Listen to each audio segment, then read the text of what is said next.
Netfective est une société de conseil en services informatiques qui possède une filiale qui s'appelle BlueEdge. Ça représente concrètement 135 personnes qui sont dédiées à BlueEdge, dont 35 personnes en R&D à temps plein pour innover en continuité depuis maintenant 6 ans. Comme toute société innovante, nous avons deux besoins. Nous avons un besoin d'avoir des jeunes ingénieurs ou des jeunes chercheurs qui soient compétents dans nos domaines technologiques. Nous avons pu monter une filière de formation partagée qui nous permet de recevoir des jeunes déjà formés aux éléments les plus technologiques et propriétaires entre guillemets. La deuxième, je dirais, bénéfice principal, c'est de pouvoir, dans le cadre de TestCifre par exemple, de recevoir de jeunes chercheurs, donc qui ont une formation scientifique rigoureuse qui permet de structurer un plan de développement de R&D, tout en ayant la capacité de les former à nos savoir-faire industriels qui ne peuvent pas être enseignés à l'université.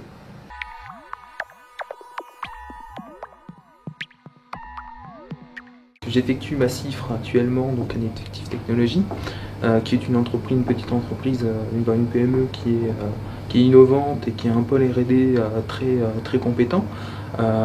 Travailler sur le projet européen REMIX, ça permet donc d'une part de participer au niveau de la recherche à un projet de haut niveau et aussi ça permet aussi de travailler au niveau international avec des personnes très compétentes et aussi à travailler sur des standards qui sont développés au niveau de l'OMG et aussi de participer à leur développement et leur implémentation.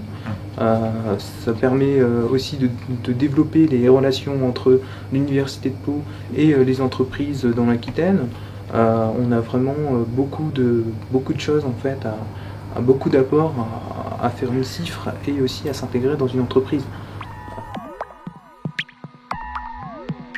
Je pense qu'on a trois grands apports. D'une part, ça nous apporte la formation qui se fait à l'Université de Pau autour de l'ingénierie des modèles, qui est la technologie forte sur laquelle on s'est axé à Netfective. Donc ça nous apporte déjà des stagiaires, tout simplement, qui sont des gens qui sont directement formés à des choses dont on a besoin. C'est pas un domaine qui est très répandu, et donc là on a une possibilité immédiate de travailler avec des gens qui sont pertinents de ce point de vue-là.